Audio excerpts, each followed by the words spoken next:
Dobre jutro.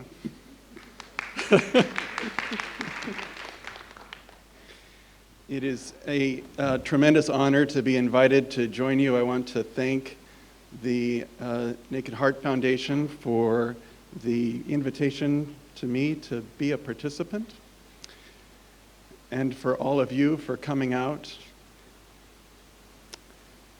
This is my first visit to Moscow, and for the entire time I have been here, I have not seen a single cloud in the sky. Where I come from in Seattle, we have almost nothing but clouds in the sky. So the rainbow is not uncommon for us to see. What I was asked to do today was to give you an overview of what autism is. And I thought that the best way to do that would be to go back in time from the earliest descriptions of autism and walk us through to the present, so that we can all see how our collective thinking about the disorder has evolved and how we've incorporated new knowledge in our thinking about what autism is. So these are the points that I will make today. This is the summary of my talk. You can take a look at these and you can leave. Or you can stay and we can talk about all of the points that I'll be making. So the point here is that, one of the points here is that autism has been described for a very long time, but the frequency with which we are identifying it is definitely increasing. As you've heard already today, there are many factors that appear to be involved in the genesis of autism, and we'll talk about some of those. We'll also talk in detail about the core features of the disorder, the behavioral features that we look at in order to make the diagnosis. And then we'll talk briefly about some of our understanding of what some of the core neurophysiological and psychological deficits may be. We've already heard some of that this morning.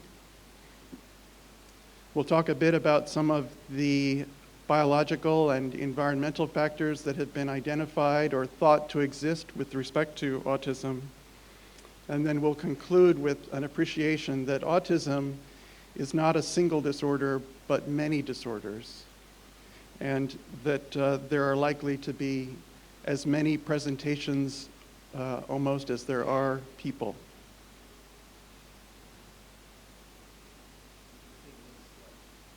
Next slide, please. Thank you. So it's hard for me to know how the translation is going so far, whether I'm talking too fast or too slow. I was promised that the translators would make me sound very smart. So thank you in advance for that.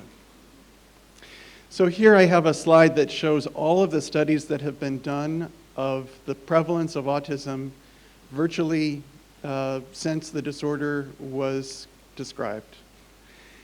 And what you can see in this slide is that the curve is going up dramatically, exponentially. And in fact, in the past 2 years, one study done by the Centers for Disease Control in the United States has tracked the prevalence of autism over the last many years. And they recently showed that the prevalence had increased to a prevalence of 1 in 88 children. 1 out of every 88 children is diagnosed with an autism spectrum disorder. And more recently, the study on the top is taken from South Korea, where a population-based study was performed. And in this community, the investigators went from door to door within an entire community. And so they assessed everyone, all of the children within the representative age group. and they identified a population prevalence of 1 in 38. So the prevalence of autism has been going up significantly. In a study published in Pediatrics a couple years back, looking at the prevalence of neurodevelopmental disorders more broadly, one of the points to make here is that, as you can see, next slide please, as you can see on the right, the prevalence of autism in pink, the pink line, is going up quite dramatically over the years from the late 1990s until 2008. But the prevalence of other neurodevelopmental disorders is not increasing at that same rate. So one of the questions that we can ask and answer with this data is the reason that autism diagnosis is going up because we're reclassifying other conditions? And the answer is no, that's not an explanation for the increase, because there are no decreases in any other disorders that would account for this tremendous increase in numbers of people with autism. So you can see that the prevalence of cerebral palsy, of intellectual disability, other developmental disorders, epilepsy, and so on have all been relatively constant, while at the same time the diagnosis of autism has gone up dramatically. Next slide, please.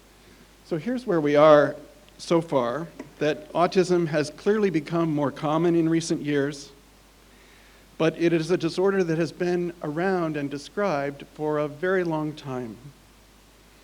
And we'll talk now as we move forward about some of the factors that might contribute to this increase in autism. But first, let's think about autism for a moment. And if we could have the next slide, please. One of the challenges as we think about where to draw the boundaries of autism is to think about who is going to be in the diagnostic criteria and who we're going to exclude. Where do we draw the line that separates autism from more typical development? How wide a spectrum, how big of a net do we cast?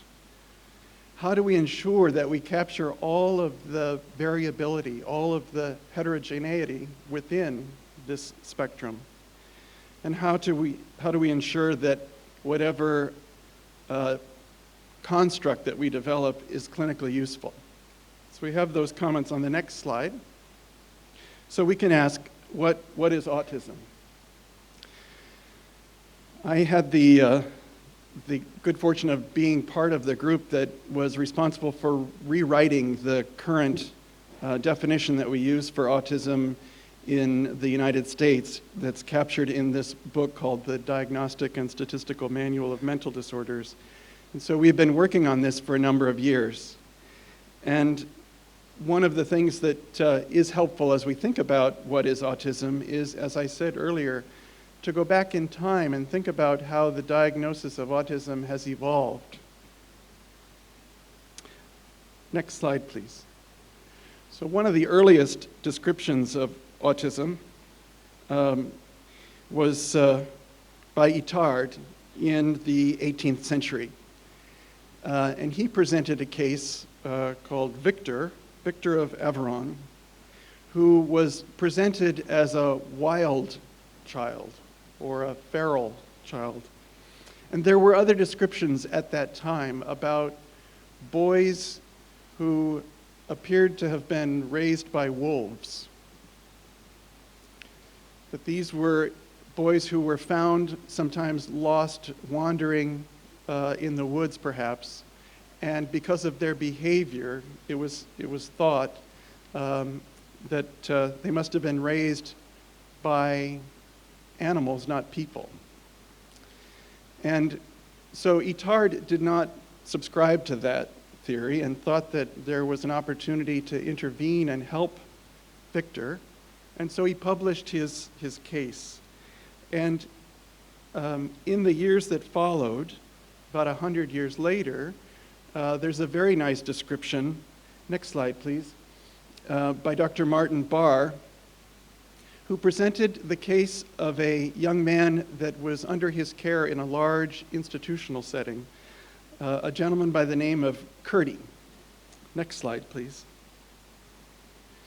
So Curdy was described as unique among over 2,000 children in the institution. He was 22 years of age, but his intelligence was at the level of about a 5-year-old overall. There was no family history of any nervous or mental disorder. And parents were described as unusually or particularly refined and bright. So some of the interesting things about Curdy's early development were that he had an unusually large head at birth. He was described as having developed typically until about 1.5 years of age. At the age of 4, he started to have seizures. He was said to learn to talk normally, but then developed a habit of peculiar repetition. His memory was said to be quite good, particularly for nursery rhymes, which he would recite over and over again. Although he liked to be with other children, he did not actively join in their play and preferred to play alongside them. He also would spend hours and hours twiddling strings or weaving strings or stacking blocks, playing with blocks. There were other behaviors that he would do in a repetitive and stereotyped way.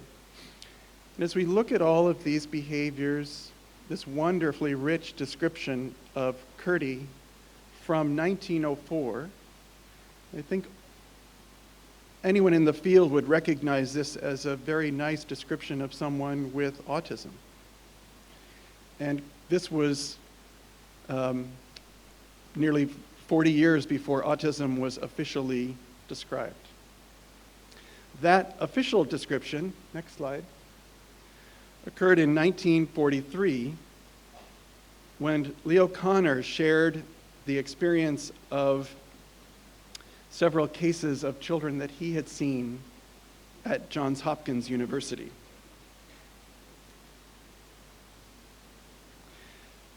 Kanner highlighted several features that seemed to characterize the disorder that he introduced as autism or autistic disturbances of affective contact.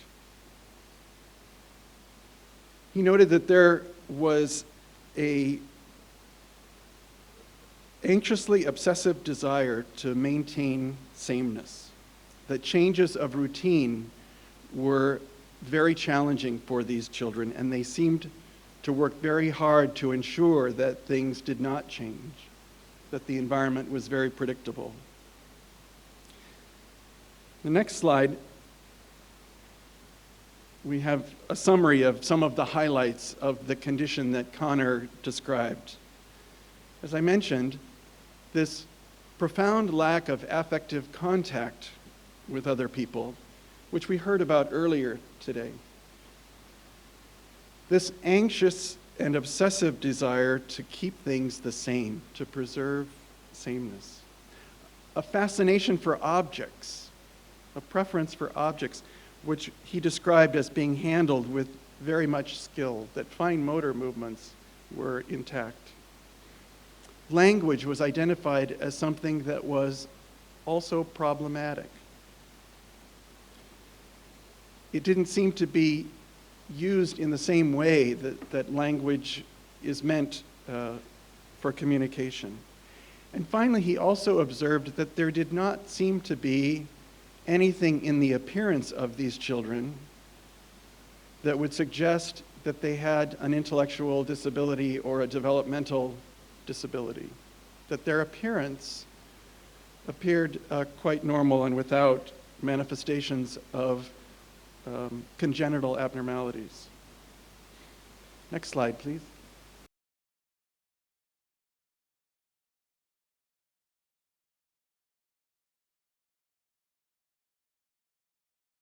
At the very same time that Connor was writing his paper, Hans Asperger was doing the same. That the description of a disorder very much like that which Connor was describing appeared in the German literature. Asperger was impressed with how problematic these children were with respect to their social communication. He framed the disorder in some ways as a disorder of personality, that their social communication was such that it impacted their ability to perceive and respond to the needs of others.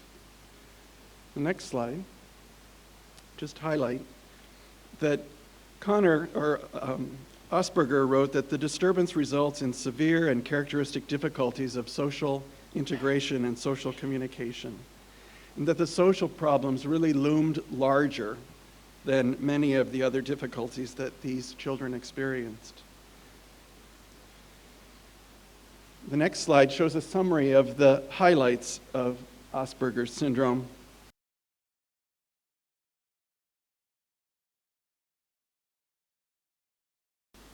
And what you can see here is that there's very much the same sorts of problems that are being identified.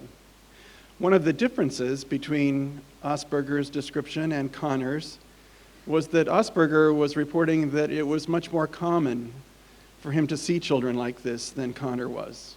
Asperger reported that there were upwards of 200 children in his clinical experience, relative to less than a dozen or 9 that Connor was reporting. So next slide, please. About 5 years after the publications of Connor and Asperger, the field began to wrestle with what is autism and how does that compare to other disorders that we see in young children that present in somewhat overlapping ways. And so Capon, in the Canadian Medical Association Journal in 1953, offered diagnostic criteria for autistic disorder or autism, or at that time the disorder was considered early infantile autism. So in the next slide, there are a couple of points that are worth highlighting with respect to where the field was trying to understand, how the field was trying to understand what autism is, what was called Kanner's autism at the time. And so you can see here in the top frame that some of the workers in the field questioned whether autism actually even existed. And they questioned whether, if it did exist, whether that was independent of childhood schizophrenia or not, because those concepts were being used at the same time. And then at the bottom you see some of the highlights of the thinking of what was going on, what people thought might be going on in autism. So these are the criteria on the next slide that Capon put forward. And once again you can see that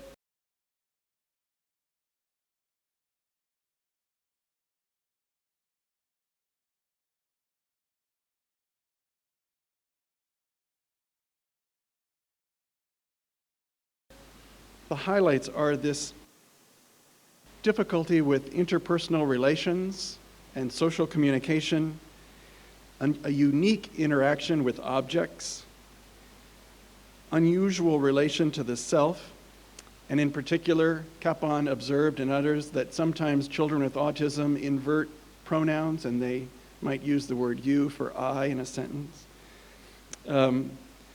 The psychomotor activity was affected, mood, speech, and so on, getting to what we heard earlier about the pervasiveness of the condition across all of these spheres of development. So then, in the years that followed, next slide, people were still struggling with where to place autism in the field.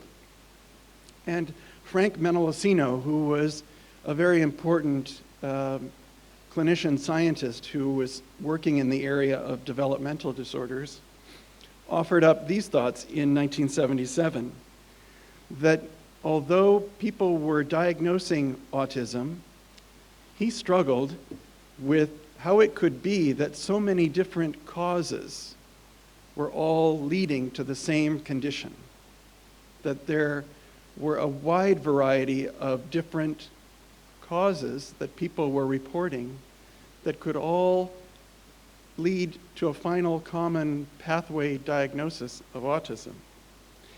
And so in the next slide, one of the points that I think is worth highlighting is reflected here and the thinking at the time. And that is, what is the purpose of a diagnosis? Why do we even bother with a diagnosis? And the answer, of course, is that the diagnosis is what we need to move our understanding forward. It's what provides us with the information that we need to predict what the ultimate outcome is likely to be of any condition. And it helps to organize our treatment selection. It helps to organize the field in terms of identifying what the best treatment is going to be. So the diagnosis is critically important across all of medicine. But unfortunately, in the area of neurodevelopmental disorders and in the area of psychiatry, even more broadly, there's a big gap between our understanding of the conditions that we diagnose and our understanding of the causes of those conditions. And so one of the changes that occurred with respect to our understanding of diagnosis has occurred in 1980, actually, at least with respect to psychiatric diagnosis in the United States. The next slide shows the evolution of our diagnostic manual over the years, and you can see that in 1952 there were very few diagnoses. It was a pamphlet. It was basically just a list. And then in 1968 the list was expanded somewhat. And then in 1980 there was a dramatic change in the way we organized our thinking around psychiatric diagnoses. And what we did was to move away from assumptions that we were making about the causes of neuropsychiatric and neurodevelopmental conditions to a description of the behaviors that we were able to see. So, in a sense, we moved the field to a place where we were at the diagnostic equivalent of something like pneumonia. So pneumonia, as you know, is not a very specific diagnosis, at least with respect to the cause. Pneumonia doesn't tell you what is causing the illness. You can see and measure that there is a fever, and you can see and measure that there is a cough. But unless you then look at what the cause is, you're stuck with a very general diagnosis like pneumonia. And that is where the field has been in psychiatry, that we diagnose things by what we can see and measure. We're not yet at a place where we can identify the clear cause. And so we're at a place in the field of both tremendous excitement because of the many advances that are occurring every day in our knowledge, and also tremendous frustration with our inability yet to make these connections that will be very important going forward. Now, in that first edition of the DSM-3, or I have the arrow here, that indicates when autism was incorporated into our diagnostic manual for the first time. The next slide shows that there were 3 conditions that were inserted into DSM-3 under the category of pervasive developmental disorders. And they included infantile autism, childhood onset pervasive developmental disorder, or PDD. And I understand that when I say PDD, it's very quick, but when the translators say PDD, it's very long. So the last condition was atypical pervasive developmental disorder that was inserted to capture related conditions. So the first criteria for autism on the next slide are shown here.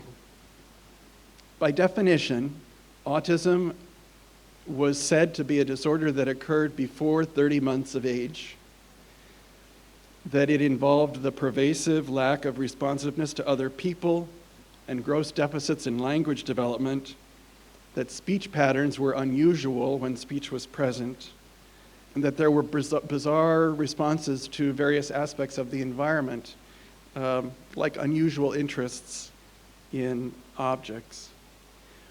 The last point here, you can see, was inserted with a specific purpose, that there was the absence of delusions, hallucinations, or loosening of associations, as you would see in schizophrenia. So what the field did at the time was to essentially uncouple schizophrenia from autism, to say that by definition, if you had autism, you could not have schizophrenia, or the other way around. And this was done to help the field move past some of the confusion about where autism began and ended and where childhood schizophrenia began and ended.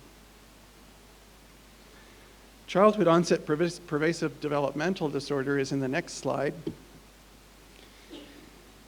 which included a number of different conditions here. Rather than all of the criteria needing to be met, the clinician could pick, needed to see at least 3. And so here, more of a focus on the anxiety that occurred when things in the environment changed unexpectedly or in a way that was unwelcome. There was also this constricted or inappropriate affect.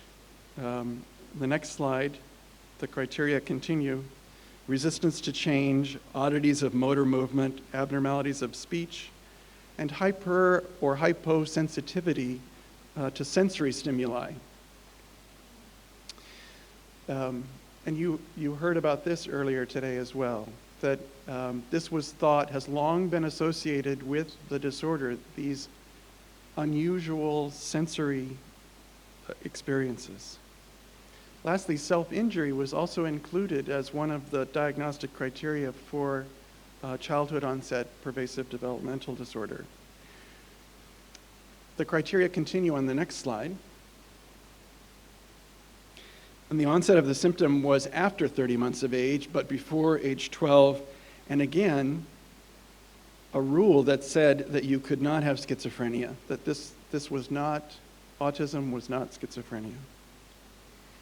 So these were our criteria for a number of years, but then in 1987, there was a revision to these diagnostic criteria that was published in a revised DSM-3 or DSM-3R.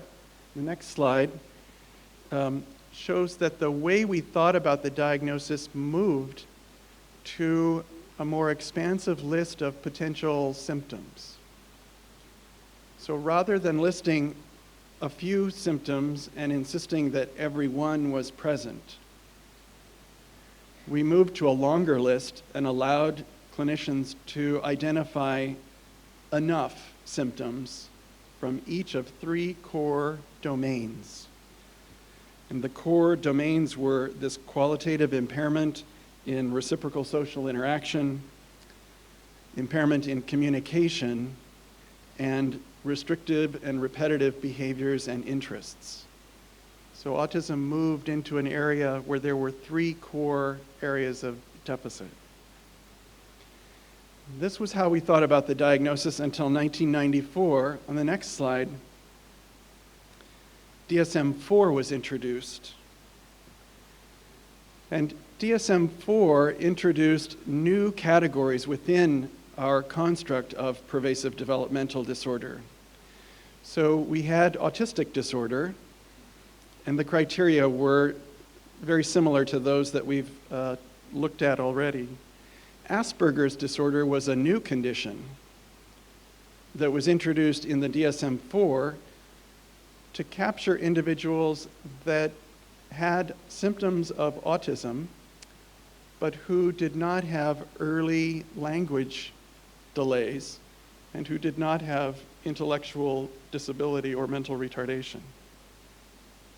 Rhett's disorder was also included in the pervasive developmental disorders as a very unique developmental disorder that affected girls who invariably developed stereotypic hand movements and lost their ability to speak or fell off of a typical developmental curve early in life.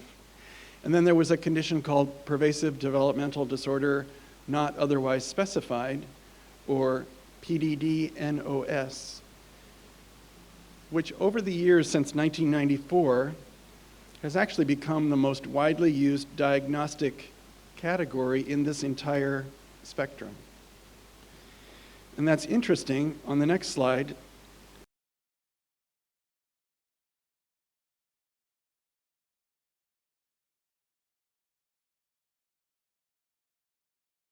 in light of the fact that PDD-NOS on the right does not really have specific diagnostic criteria attached to it, other than to say that it's sort of like autism, but the criteria for autism are not quite met.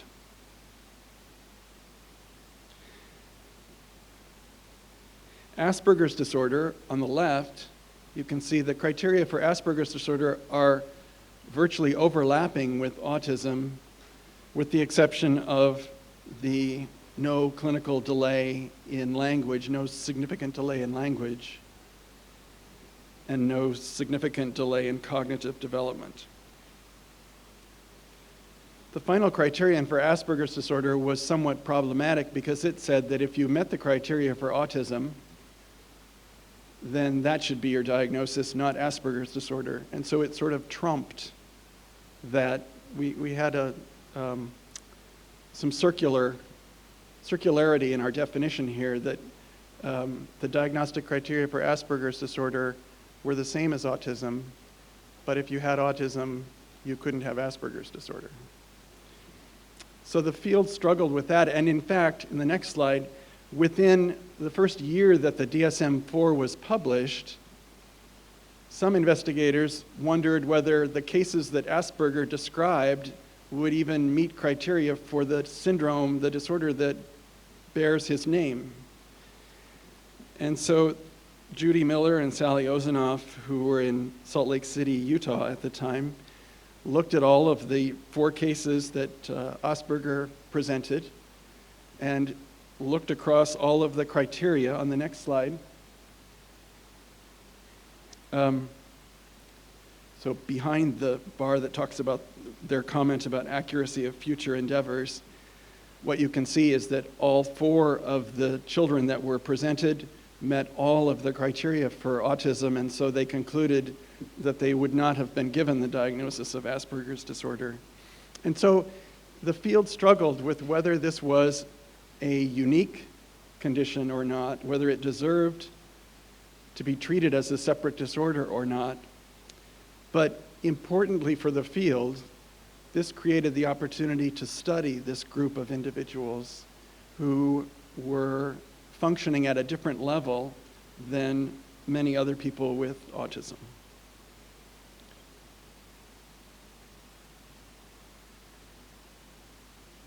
So in the next slide, I want to speak more about some of the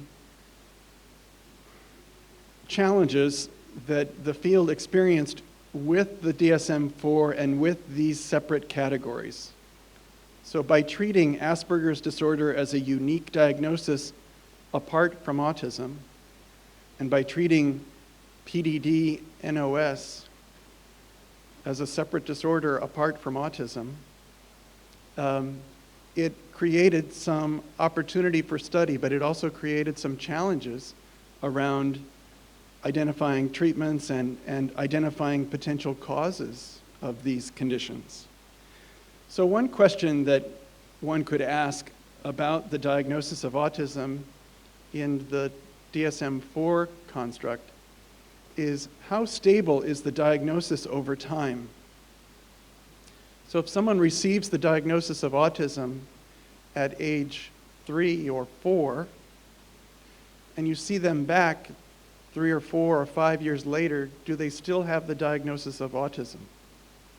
Would they still meet criteria for that same disorder relative to other disorders in the same category? And so in one study, in the next slide, that was done looking at some kids that had been children who had been identified with autism and then brought back into the clinic for a reevaluation, Kelly and colleagues did a very intensive neuropsychological assessment of these kids before and then after, and so did a very detailed diagnostic assessment. And in the next slide, what you can see, so over here on the right are the diagnoses that they received when they were first in the clinic at time 1.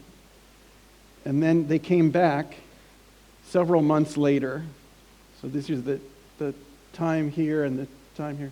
So they came back several months later, and what you can see with these arrows that I've put in is that the diagnosis actually changed for many of these young people from the first time they were seen to the second time they were seen. And within the context of autism and Asperger's disorder and PDD-NOS being regarded as completely distinct entities, this is a problem. It's a problem for us if someone literally moves from one diagnosis to a completely different diagnosis just through the course of their maturation, development, or response to treatment. It doesn't make sense that there would be different causes for these disorders that the same child is having on one occasion and then on the other. So this is something that we saw all throughout the field, that kids would, especially as they got better, they would migrate away from the diagnosis of autism sometimes and into a diagnosis of PDD-NOS. So in another study on the next slide that sought to examine how stable the diagnosis of pervasive developmental disorder not otherwise specified is over time. Next slide.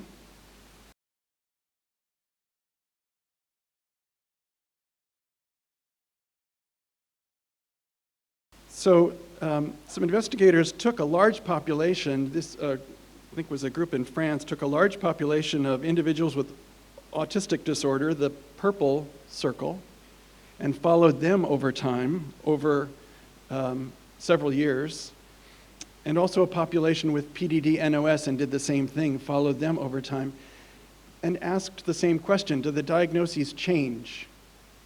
If these are specific, independent disorders, the diagnoses shouldn't change from one to another. But as you can see, the diagnoses moved from PDD-NOS into autism and the other way around, and some people moved from, so only about a third of people with PDD-NOS actually retained their diagnosis from time 1 to time 2. So that is a problem with the thinking about autism being specific disorders, the autism spectrum being specific disorders. Another way to ask this question on the next slide is to ask whether there are genetic findings that would support the existence of independent subtypes, like genetics that support Asperger's disorder as a unique entity, genetics that support PDD-NOS as a unique entity. And so in the next slide, in a study of risk factors, in taking into account a very large, almost 1 million youth from a database in Denmark, looked at this question. And the way that they looked at this question was to ask, if you have a family where there is one child with autism, or Asperger's disorder, or PDD-NOS, what is the likelihood that a second child, that another child in that same family will have the same disorder? So if the genetics are unique, you should not have families that have a child with autism and another child with Asperger's or another child with PDD-NOS. If the genetics are the same, you should have the same condition within the same family. And so when they looked at this large database, on the next slide, the investigators found that, in fact, families that did have more than one child with an autism spectrum disorder had every autism spectrum disorder represented. That there was no greater likelihood, if you had a child with autism, that the second child would have autism as well. That there was just as great a likelihood that that second child would have a related condition. And so they concluded that there was evidence from epidemiological studies that these are disorders that are part of a spectrum that have the same genetic risks. So in the next slide, another question that we could ask about how separate these disorders are is to look within homogeneous genetic subgroups. So we know, for example, that, in the next slide, Fragile X is a disorder that increases the risk for autism. That this has been described for many, many years, that as many as 40%, sometimes higher, closer to 60%, of individuals with Fragile X syndrome will also meet the criteria for the diagnosis of autism. And so the question there is, if you just take a population of kids that all have Fragile X syndrome and you ask, do they have autism, do they have PDD-NOS, do they have Asperger's disorder, or do they have a mix? You would expect that if Fragile X led to a specific autism disorder, that all of the kids with that condition would have the same disorder. And in fact, in the next slide, what you see is that when this group looked very carefully at the diagnosis of autism in a population of boys with Fragile X, that about 1/3 of them met criteria for the diagnosis of autism, 1/3 of them met criteria for another pervasive developmental disorder, and as you can see, the majority did not meet criteria for autism. So this illustrates a couple of points. Number one, again, that our concept, our construct of what autism is, appears to be a disorder that has a very wide variety of presentation, even with the same underlying genetic risk. And the other point to make is that there is no genetic entity, there's no single gene or genes that have yet been identified that always lead to autism. So like Fragile X, there are genes that increase the risk. There are genes that we know are associated with autism, but there is no single gene that always leads to autism.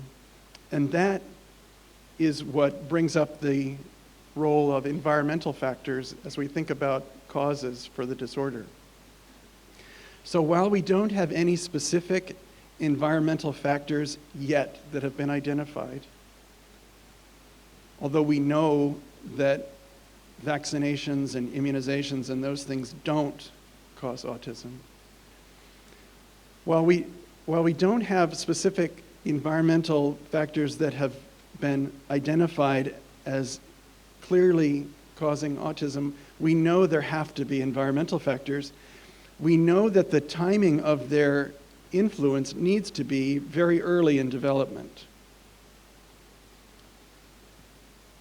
And we know this from advances in our neuroimaging and other studies where we can see that the neuropathology associated with autism must be laid down early in embryonic development, that it is not something that one could see occur in the years after birth, typically.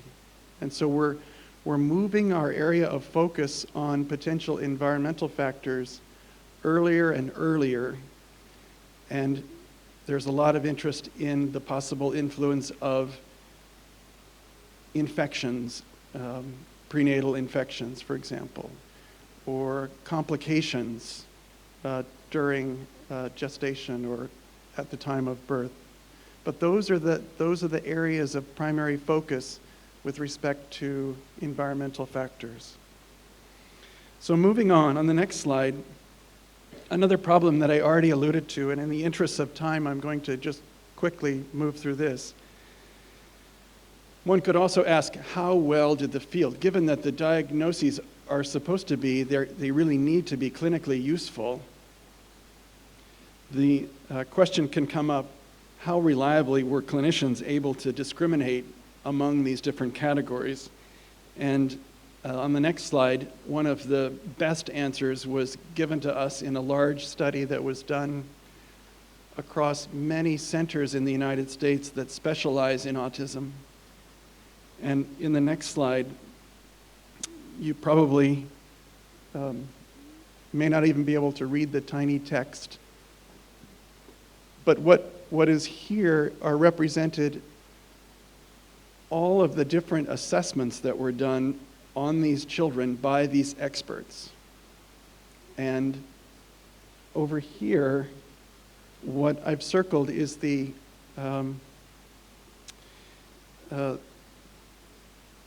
statistical difference between the sites. And small numbers here mean that there was virtually no difference in the behaviors that the different sites in the study were seeing. So what this study demonstrated, and it was a large genetic study, so they wanted to be very careful about their diagnoses so that they could be better poised to identify potential causes. So what they showed is that across all of the sites, the behaviors that the children coming in for diagnosis were showing were virtually identical, that there really was no difference. And yet, on the next slide, the diagnoses that were given to the children were very different.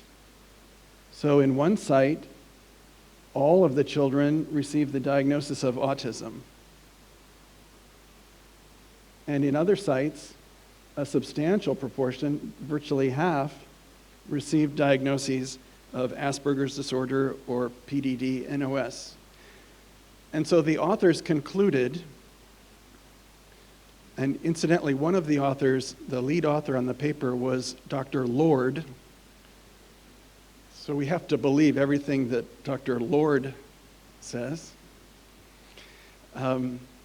That Dr. Lord and her colleagues concluded that it was more important where you were seen than what you presented with in terms of the likelihood of getting a diagnosis of Asperger's disorder or autistic disorder.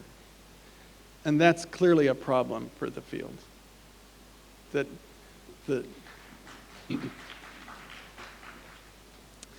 So in the opportunity to look all this over as we think about where we are, and next slide, please.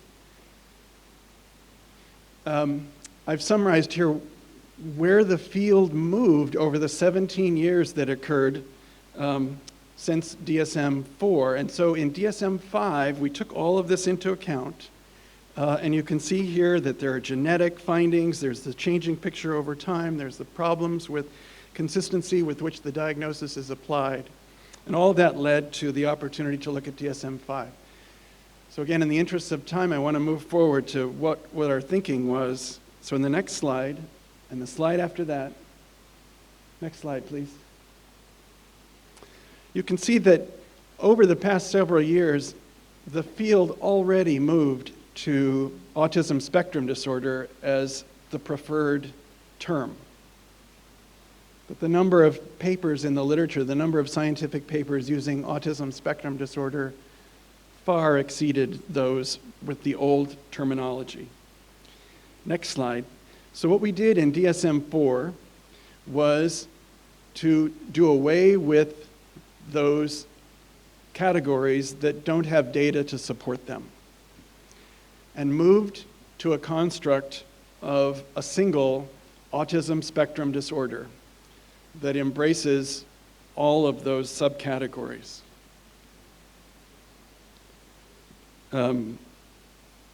Next slide, please.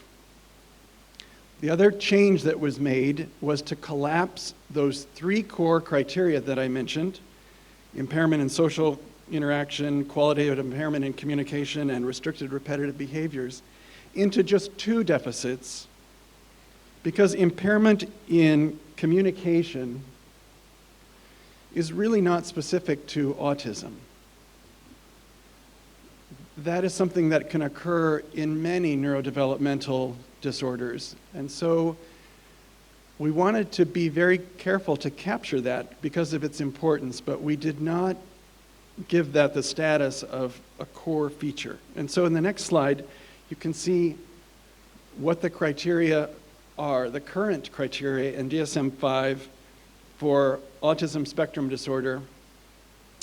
They're partially listed here. There are some additional examples that occur in the text as well. But these focus on deficits in social communication and social interaction.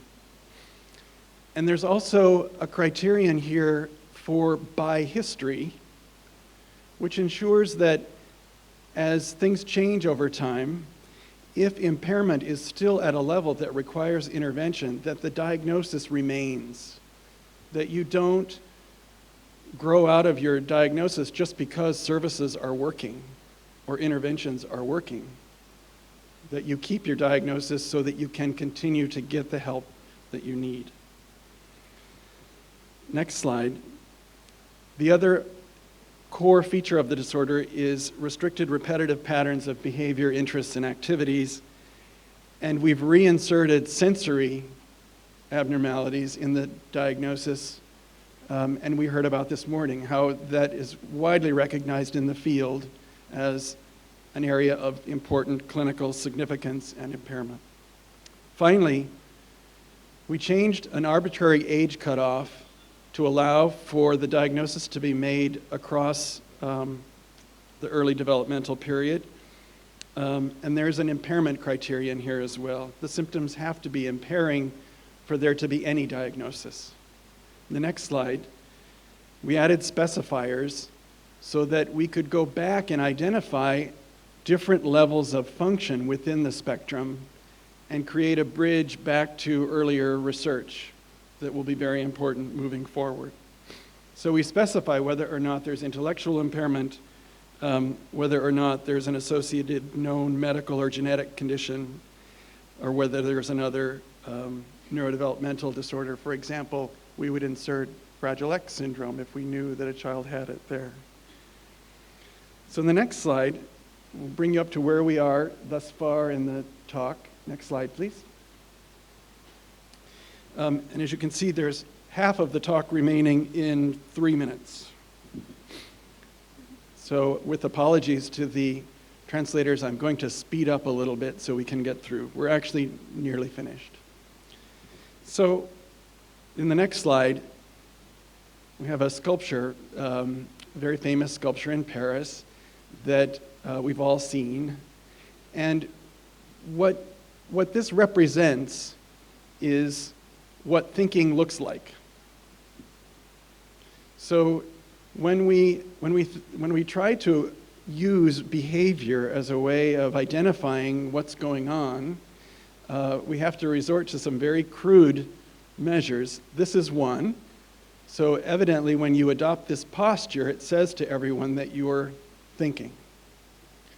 And as we try to think about what it is that individuals with autism might think, or how their thinking might be affected, I have another slide that I'd like to share with you. That's the next slide, please. So this is a photo that I took while we were driving through the woods in New England. And so what we did was drive along. I noticed that there was a moose. And so I pulled the car off to the road and got everyone out to stand in front of the moose for a photo. And as I think about it now, that wasn't the most clever thing that I've ever done. And as you look at my daughter's face, I think we could all wonder what she's thinking. She might be thinking, does my father know that there's a moose behind us? She might be thinking, hurry up and take the picture, there's a moose behind us. But we can all imagine what she's thinking. And so we're able to put ourselves in her place and see the world from her perspective. Now, this is an area that has been identified as problematic in autism. And it's got the label of theory of mind. Theory of mind is the ability to see the world from another person's shoes. And over the years, there have been many investigators who have identified that this is a very difficult thing to do for most people with autism. And in fact, there are tests that might go at this. And in the interest of time, next slide, please. And the next slide. So one of the tests involves a box of candy that individuals in England developed that basically the clinician empties the box and puts marbles in it instead of candy. And asks the child who doesn't see that, asks the child, what do you think is in this box? And the child with autism will say, there's candy in the box. And then the clinician shows the child that there are marbles in there and closes it up and says, what will your mother think is in the box when I bring her in and ask her the same question? And the child will say, marbles. Because they won't be able to put themselves in their mother's position and know that she will think that there's candy too and so there are little tests like that people use to test theory of mind, many more elaborate. But the idea is that if you can't see the world from another person's perspective, that many of the downstream consequences, the behaviors that we might see, can be understood. Subsequent research has shown that this theory of mind deficit is not unique to autism. And so there are other disorders where theory of mind deficits are also being identified. In the next slide, you can see that some investigations, and in the next slide, that disorders like schizophrenia, actually, interestingly, are also being identified as disorders where theory of mind deficits can also occur. So other neuropsychological deficits that people have identified with autism include another problem called central coherence, a disorder in central coherence. In the next slide, let's see that one of the observations that people routinely see, and this goes back to the earliest descriptions of autism, is that kids become more interested in parts of objects than the whole. They may become more interested in the wheel than in the car and the function of the car as a whole. And subsequently, through advances in neuroimaging, in the next slide, people have demonstrated that when it comes to processing some stimuli, like the interpretation of an object, the review of a social stimulus, that different regions of the brain that need to cooperate in interpreting those findings are less well connected. There are deficits in the connectivity between regions particularly distant regions in the brain, that may underscore some of these deficits or underlie some of these deficits. The next slide, you can see that in fact, symptoms of autism severity measured along these axes even correlate with the degree of abnormality that some investigators are finding in terms of functional connectivity measures. So the next slide and the next. We've shown that some problems that have been identified in autism include this deficits in theory of mind or central coherence. And the last area we'll go through in just 2 minutes here. Next slide. Mirror neurons are a particular form of neuron in the brain that is involved in the interpretation and understanding of motor movements, certain motor movements that humans observe other humans engaging in. And so investigators discovered in 2006, 2007, that this may be an important substrate in the brain for some of the behaviors that we see in autism, particularly our ability to empathize with others. And so what happens with mirror neurons is that when you observe, or when you're bouncing a ball, these neurons are firing in the brain, in the motor area of the brain that's involved in bouncing the ball. But if you watch someone else bounce a ball, some of those very same neurons also fire as if you were bouncing the ball yourself. And as people have looked at this, the thought was that this is, the neurological fingerprint, perhaps, of empathy, that your brain is interpreting this behavior as something that you're seeing that you yourself could do. And so a lot of interest in mirror neuron system. In the next slide, people have followed this up, have documented in several populations of individuals with autism that there are mirror neuron deficits, but have also shown that these are not unique to autism. So there are other disorders where there are also mirror neuron deficits. And again, this is very important for our understanding, but we can't argue that autism is specifically a mirror neuron disorder. So lastly, I just want to end, and we'll be talking about this more. I'll have the opportunity to speak to these very same slides later this week when Dr. Kessery and I are talking about our assessment. So just briefly to highlight that there are many, many genes that have been identified as associated with autism. Next slide shows you that virtually every week, in fact, we see another publication with another copy number variant, another gene that has been identified with autism. And so in the next slide, we think increasingly about the autisms, that there are many different pathways that lead to a final common collection of behaviors that we recognize as autism, and we might represent those here. But in the next slide, what you can see is that from the standpoint of our understanding of what works, our treatments, and so on, that we have to recognize that within this broad construct of autism or autisms, that we're mixing apples and oranges. We have some genetic disorders that move the brain in one direction and other genetic disorders that appear to do entirely the opposite, and yet both converge on the diagnosis of autism.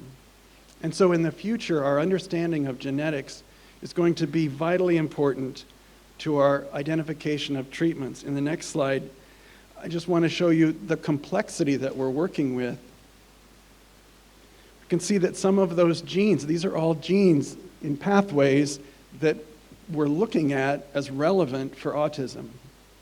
And some of the genetic abnormalities actually accelerate processes along some of these lines and others not.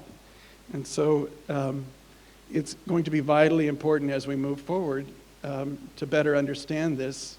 But as I mentioned earlier, we're at a very exciting time in terms of our ability to map some of the genetic abnormalities onto specific pathways. So next slide, just to summarize again, to show that we've sort of said once again, underscored how heterogeneous the diagnosis, the population with autism is. And last slide, to share with you that old habits are hard to break, and to say, большое спасибо.